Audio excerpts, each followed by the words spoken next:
Hello boys and girls, happy Sunday. It is Sunday today, isn't it? Yeah, it is. I lose track of the days. This story's called The Noisy Foxes. Actually, it's not, it's called The Very Noisy Foxes. They've just crossed out the word very. And it's written by Amy Husband. Let's see what happens to these noisy foxes. In a very noisy house, in a very noisy city, lived three noisy foxes. They spend all day being very noisy, mixing, fixing, hopping and bopping, banging and clanging. Wouldn't it be nice to be quiet sometimes? Asked fox number one. Perhaps we should move to the countryside, suggested fox number two. What a good idea, replied fox number three. I might have to do this for the whole book. So they packed up all their very noisy things and caught their very noisy bus to find a place to live in the very quiet countryside. Toot toot toot, beep beep beep, honk honk honk. In a very quiet wood, in the very quiet countryside, they met an owl. Twit-woo, twit-woo, who are you? Hooted the owl. We're from the very noisy city, looking for a quiet place to live, replied fox number one. Where do you live, owl?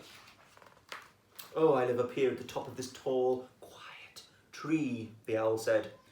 Oh yes, it is very quiet, but it's too high for us, said fox number one. We're a bit scared. Next, in a very quiet meadow, in the very quiet countryside, the noisy foxes met a mole who popped up out of the ground. Hello, mole. We're from the noisy city, looking for a quiet place to live. Can you help us? Asked fox number two. Oh yes, I live in a very quiet place, replied the mole. Follow me and I'll show you. I live here, in this very quiet hole underground, said the mole. Oh yes, it is very quiet, but it's a bit too dark for us, said fox number two. We can't see. And I'm stuck. In a very quiet clearing, in the very quiet countryside, the noisy foxes met a frog. Ribbit, ribbit, what do you three noisy foxes want? The frog asked.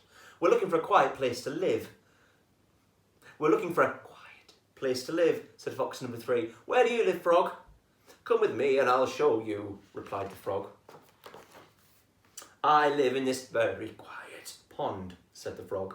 Oh yes, it is very quiet indeed, but it's too wet for us, said fox number three, and we can't swim. So the three noisy foxes kept searching for a very, very long time, and they ended up in the very quiet part of the countryside, a long, long way from the very noisy city. As they ventured along the very quiet path, they met a badger. Hello, badger. We're looking for a quiet place to live, said the noisy foxes. Can you help us? We've looked everywhere. Oh yes, of course, follow me, replied the badger. This is where I live, said the badger. It's the quietest place of all the countryside. Oh yes, it is very quiet and very lovely. It might just be the perfect place, said the noisy foxes. But the noisy foxes were really fed up with being quiet. So they started to make some noise as they banged and clanged and chittered and chattered. A quiet little mouse scurried up to them. What is all this noise about? Asked the quiet little mouse. We need a place to live, and it can't be too high, it can't be too dark, it can't be too wet, and it definitely can't be too quiet, replied the noisy foxes. Oh, I know the perfect place. I do, squeaked the mouse. Follow me. So he's taking them through the field, past the frog, past the mole, past the owl, and back onto the bus. Hang on a minute. I think I know where he's taking them. Well done, little mouse. This really is the perfect place. He's come back to their old home. Okay, boys and girls, I will see you tomorrow for another very, very quiet story. Not a noisy one. No.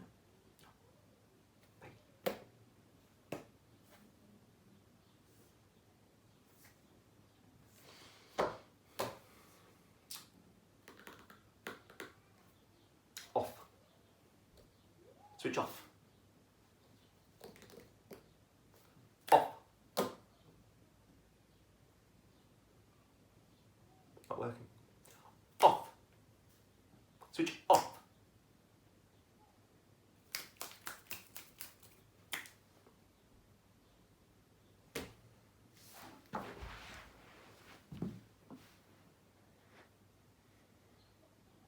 Switch off.